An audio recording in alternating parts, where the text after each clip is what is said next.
उसने काम किया है। इस सेंटेंस की इंग्लिश जानेंगे आज की इस वीडियो में। तो चलिए इस सेंटेंस को इंग्लिश में ट्रांसलेट करते हैं। सेंटेंस के अंत में है किया है। यदि सेंटेंस के अंत में यदि क्रिया के साथ या है, ई है, ए है आता है, या फिर चुका है, चुकी है, चुके हैं आता है, इस तरह का सेंटेंस होता है प्रेजेंट परफेक्ट टेंस का। यदि यही सेंटेंस होता कि वह काम कर चुका है, उसने काम किया है या वह काम कर चुका है, दोनों का सेंस एक ही है।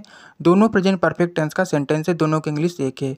ये अफर्मेटिव है तो पहले सब्जेक्ट लिखेंगे, उसने की इंग्लिश ही, उसने या वह को इंग्लिश में ही कहते हैं। उसके बाद ही के साथ हैज लगता है हेल्पिंग वर्ब। फिर लिखेंगे वर्ब का थर्ड फॉर्म। वर्ब इसमें किया है तो करना की इंग्लिश डू, डू का थर्ड फॉर्म होता है डन। फिर ऑब्जेक्ट रहेगा काम की English work, he has done work, उसने काम किया है, इसकी English he has done work.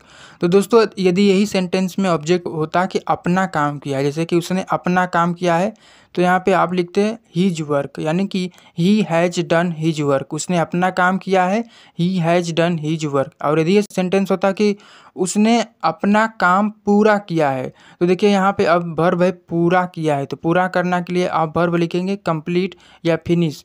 तो कंप्लीट लिखेंगे तो ये हो जाएगा completed, he has completed his work, उसने अपना काम पूरा किया है, he has completed his work, या उसने अपना काम समाप्त कर लिया है, इसकी English he has finished his work. तो दोस्तों यदि यही सेंटेंस नेगेटिव हो, जैसे कि उसने काम नहीं किया है, इसकी English he has not done work, he has not done work. और यदि सेंटेंस होता कि उसने अपना काम नहीं किया है, इसकी English he has not done his work. और यदि यह सेंटेंस हो कि उसने अपना काम पूरा नहीं किया है, इसकी English he has not completed his work, he has not completed his work.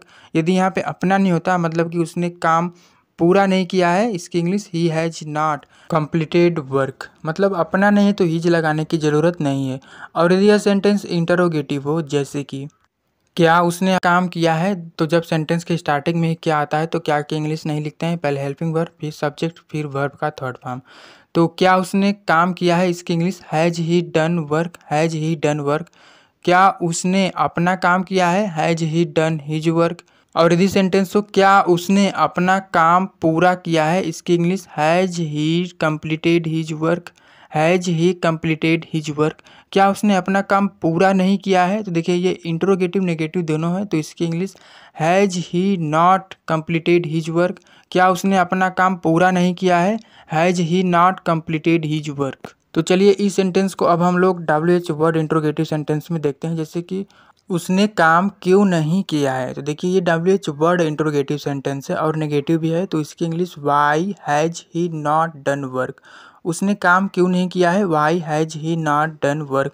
उसने अपना काम क्यों नहीं किया है, why has he not done his work. उसने अपना काम पूरा क्यों नहीं किया है, इसकी English why has he not completed his work. तो दोस्तों आज की इस वीडियो में आपने जाना कि सेंटेंस के अंत में यदि क्रिया के साथ या है आता है तो ऐसे सेंटेंस होता है प्रेजेंट परफेक्ट टेंस का। लेकिन अगर सेंटेंस में है नहीं रहता या फिर है की जगह था रहता तो उसकी इंग्लिश अलग हो जाती, वो हो जाता है पास्ट टेंस का।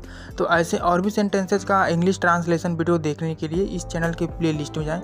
प्ले लिस्ट में आपको टेंस के सभी पार्ट के बहुत सारे सेंटेंस का ट्रांसलेशन वीडियो मिल जाएगा। छोटे छोटे वीडियो देखकर आप इंग्लिश ट्रांसलेशन सीख सकते हैं। सेंटेंसेस को ट्रांसलेट करने में जो छोटे छोटे डाउट्स होते हैं उन सभी कन्फ्यूजन को बहुत ही अच्छे तरीके से हर एक सेंटेंस में समझाया गया है। तो आप एक बार प्लेलिस्ट को जरूर चेक करें और चैनल पर नए हैं तो चैनल को सब्सक्राइब कर लीजिए ताकि आगे भी ऐसे ही आपको हिंदी टू इंग्लिश ट्रांसलेशन की वीडियो टाइम पर मिलती रहे। तो दोस्तों मिलते हैं इसी तरह के और भी हिंदी टू इंग्लिश ट्रांसलेशन के किसी नए सेंटेंसेस के साथ। Thanks for watching.